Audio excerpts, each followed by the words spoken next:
Licenciada Cristina, como escuchó, tiene 5 minutos de exposición libre, en la que usted dirá las razones que la mueven a querer ocupar un puesto en el Tribunal Constitucional de la República.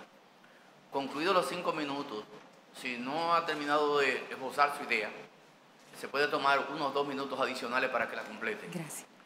Y terminados los 5 minutos, entonces los miembros del Consejo de la Magistratura harán las preguntas que estiman del lugar. Así que tiene la palabra. Muchas gracias, Excelencia. ¿Qué me trae hasta aquí hoy? Primero, es una vieja aspiración porque me inspiré mucho en lo que es el perfil de una personalidad de alcance universal que nos visitó en el 2009, 2010, cuando se estaba discutiendo todavía la Constitución y el tema de por qué un tribunal constitucional independiente. Hablo del senador Robert Badinter, quien es una personalidad de alcance universal que Kofi Annan puso en su team de 14 sabios para pensar la reforma de Naciones Unidas. Fue mi profesor de Derecho Penal en la Universidad de París, presidente del Consejo Constitucional francés, y que nos vino a explicar por qué era interesante tener un tribunal constitucional independiente y no una sala constitucional en la Suprema Corte de Justicia.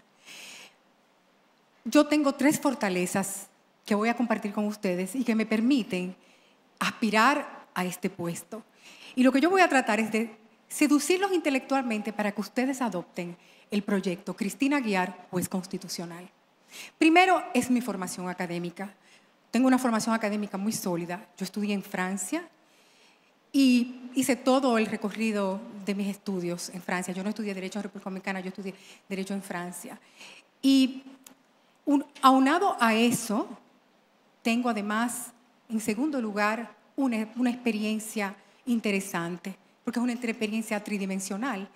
He practicado el derecho, yendo a litigar hasta el África, y después entré a la función pública. He ocupado diferentes cargos en la administración pública, comenzando primero porque fui nombrada embajadora itinerante para la Unión Europea, o sea, el ámbito que me era un poco más familiar y siempre ámbito multilateral. Después fui embajadora ante las Naciones Unidas. Yo he sido la única mujer que ha llegado a ese puesto hasta el día de hoy.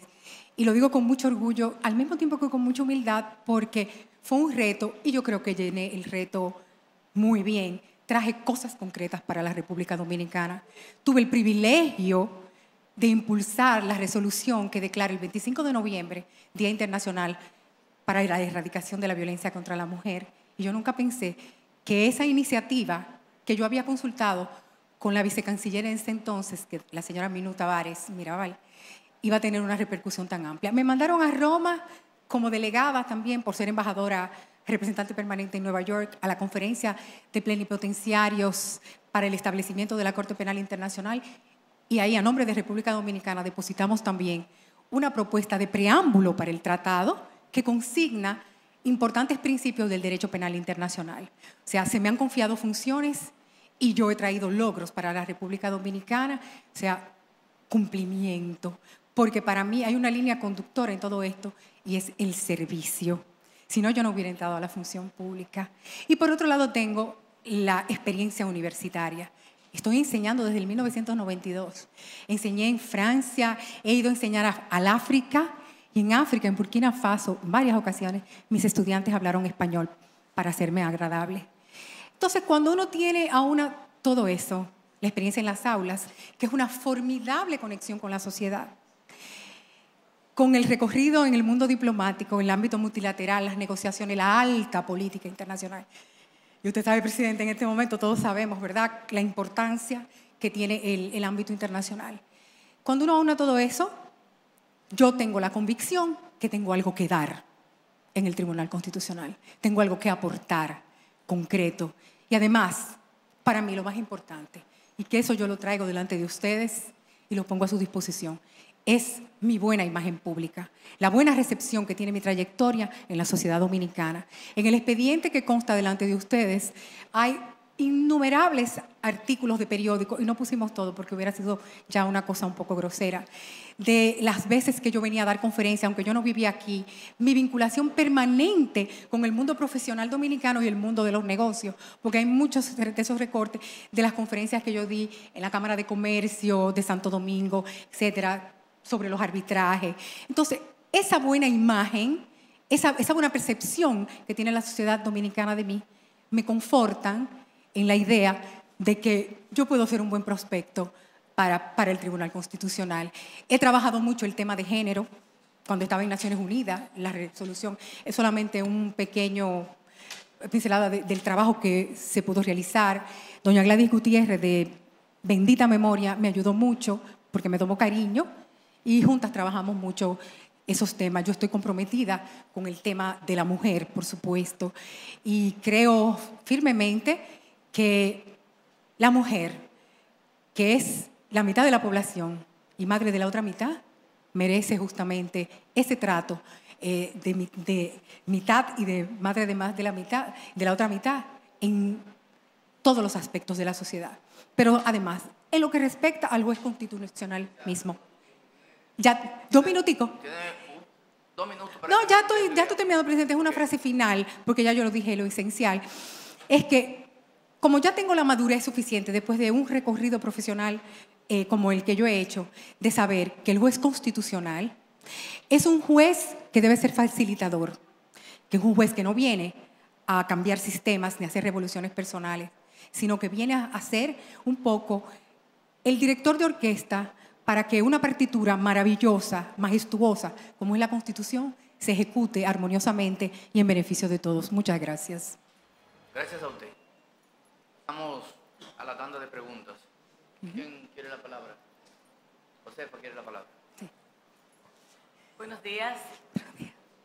Señora Cristina Aguiar, Quesada. Gracias. Debo decirle que yo me siento orgullosa como mujer de compartir este espacio con usted. Muchas gracias. Usted es una mujer que tiene una gran formación académica, tiene grandes competencias y eso me hace sentir plena en este espacio donde usted está aspirando a ser juez del Tribunal Constitucional. Y la Constitución de la República, en su artículo 39, acápite 5, reza sobre la participación equilibrada de hombres y mujeres en los espacios de poder, en las instancias de decisión y organismos de control. Y precisamente nosotros hoy estamos eligiendo 4 jueces del Tribunal Constitucional, de los cuales aspiramos, y hablando yo en primera persona, aspiro a que también establezcamos el equilibrio y que sean 2 hombres y 2 mujeres. Me encantaría que usted fuera una de ellas. Muchas gracias, diputada. Me siento muy honrada. Muchas gracias. Le vamos a hacer una pregunta, Ajá, pero quiero también aclararle aquí que dentro de todo el trayecto de análisis de los documentos y la recepción de documentos, encontramos una situación en su currículum y es el tema del exequatur, que como manda la ley, los reglamentos, pues es una limitante para la elección si no tiene usted un exequatur. Entonces, ¿podría usted dar una respuesta pública sobre eso? Sí. A sabiendas de las competencias que tiene. Claro, no, eso está en trámite. Hay una explicación muy racional ahí. Yo pasé directamente del ejercicio privado a la función pública. Mi primer cargo fue embajador itinerante para la Unión Europea, están todos los documentos en el expediente, y luego pasé a Naciones Unidas. Entonces, como he estado ya muchos años en la función pública, no te exigen exequatur para una nominación. Yo fui viceministra para Derechos Humanos. Entonces, haber llegado a ese nivel, ¿verdad?, y vinculada con temas que son temas constitucionales, nunca... Y además, 12 años ya enseñando en la UAS tampoco me exigió. Yo hice la solicitud, solicité todos mis títulos acreditados y yo he depositado una solicitud. Ese trámite se puede justificar como ustedes lo estimen durante el curso de estas sesiones y de la deliberación. Bien, es importante que usted tenga conocimiento de esto y de lo que la ley nos manda. ¿Podría usted darnos cómo usted valora el Pacto Mundial para las Migraciones Seguras y Ordenadas o Pacto Migratorio, que es algo que ahora mismo está en la palestra pública y que ha suscitado gran inquietud en el pueblo dominicano? Muchas gracias, diputada. Yo quiero primero felicitar al señor presidente por la acertada decisión que tomó de que República Dominicana no firme ese pacto. Tenemos varios problemas aquí y aunque las Naciones Unidas habían afirmado que se trata de un documento no vinculante, ese documento declara el derecho a emigrar como un derecho humano, pero además no solamente un derecho humano, sino una norma de jus cogens. En el derecho internacional hay un núcleo de normas, que son esas normas que se llaman jus cogens, que quieren decir normas imperativas. Esas normas tienen efecto erga omnes. Y a partir del momento entonces que ese derecho en ese documento esté declarado jus cogens, ya obliga imperativamente al Estado. Por demás, en el bloque de constitucionalidad de la República Dominicana está inserto, ¿verdad?, todo el tema de los tratados de derechos humanos. Pero hay otra cosa con el pacto. La Constitución en el artículo 3 habla de la defensa de la soberanía y del principio de no intervención. Entonces, eso quiere decir que hay un mandato claro hacia quien dirige la política exterior, y el artículo 128 dice que es el presidente de la República quien dirige la política exterior, de defender la soberanía y además de no aceptar nada que se parezca a una intervención directa o indirecta. Pero además, el artículo 26, en su numeral 4, dice que todo lo que la República Dominicana haga en el plano internacional tiene que ser conforme al interés nacional. Y aquí me voy a parar un segundo para dar una explicación un poquito más detallada. El interés nacional no es una noción monolítica. El interés nacional es una noción que se evalúa de situación en situación. Y hay una gradación, además, reconocida por los académicos en el tema del interés nacional. Hay lo que se llaman, que es la cúspide, ¿verdad?, de la pirámide del interés nacional, que son los intereses vitales. Y si ustedes recordarán, como recordamos todos, los Estados Unidos utilizan mucho esa expresión, intereses vitales de los Estados Unidos. Los intereses vitales recubren una categoría de interés nacional que son los intereses sobre los valores y las estructuras del propio Estado. Que si se aceptara algo que atente a esos intereses vitales, pues por supuesto serían las bases mismas del Estado que estarían comprometidas. Entonces, después de haber hecho el análisis de ese documento, con las obligaciones que entraña para los estados que lo firmen, aunque no es supuestamente vinculante, pero es más vinculante que cualquier tratado, pero además es vinculante por los tratados que están citados en ese documento, la República Dominicana o el Estado que firme tendría que analizar muy bien este tema del interés nacional. Lo que usted hizo, señor presidente. El interés nacional de la República Dominicana en este instante, hoy, ahora, en este momento, es que nosotros no podemos facilitar, más allá de las capacidades nacionales, la entrada de migrantes con además una confusión en derecho que es lamentable, que es entre el estatuto del migrante y el estatuto del refugiado.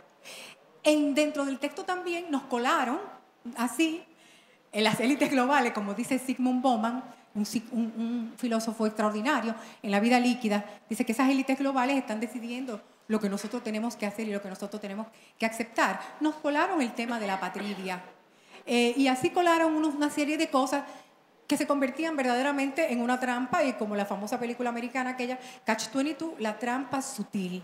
Así que lo mejor que ha hecho la República Dominicana, señor presidente, y vuelvo y le reitero mis felicitaciones, es haber evadido este tema, porque nosotros, por la situación particular que tenemos, una situación insular, la condición de insularidad ha sido reconocida por las Naciones Unidas como un factor de vulnerabilidad. Y además de eso tenemos otro factor de vulnerabilidad, que es, además de ser una isla que está compartida entre dos estados muy disímiles, hay una gran asimetría entre los dos, tanto de estructura, de territorio, como económico y demográfica.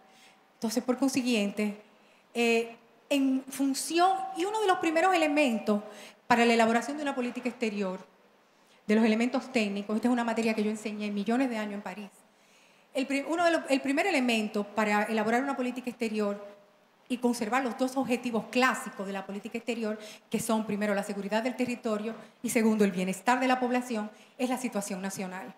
Y la situación nacional histórica y geográfica, su implicación con el exterior y qué puede suceder finalmente con una implicación más fuerte en temas que van a incidir sobre la propia situación nacional. Muchas gracias. ¿Alguien más quiere hacer una pregunta? Sí, Alisa. Muy buenos días, doña Cristina. En el marco de la pregunta última presentada por la diputada Josefa Castillo, vinculado al pacto migratorio, hay un debate también interesante que puede surgir. El artículo 93, en su letra G de la Constitución de la República, cuando se refiere a las atribuciones del Congreso Nacional, establece que una de sus funciones es el establecimiento, ¿verdad?, de las normas relativas a la migración y el régimen de extranjería. Exacto. Me pregunto, en el marco de este pacto, ¿cuáles los límites, ¿verdad?, de las atribuciones tanto de la Presidencia de la República y dónde concluye o dónde inicia la del Congreso Nacional relativa, ¿verdad?, a este tema tan particular como es el caso de las normas migratorias? No, claro, pero es que las normas migratorias, primero, son de la competencia del Congreso. Segundo, forman parte del dominio reservado de los estados. O sea, un ámbito donde los estados disfrutan de una cierta discrecionalidad.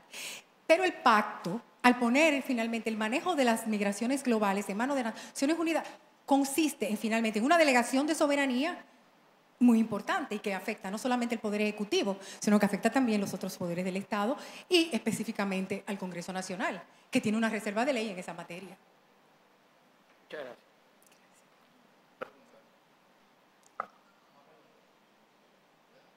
Muchas gracias. Muchas gracias, licenciada, y mucha suerte. Muchísimas gracias.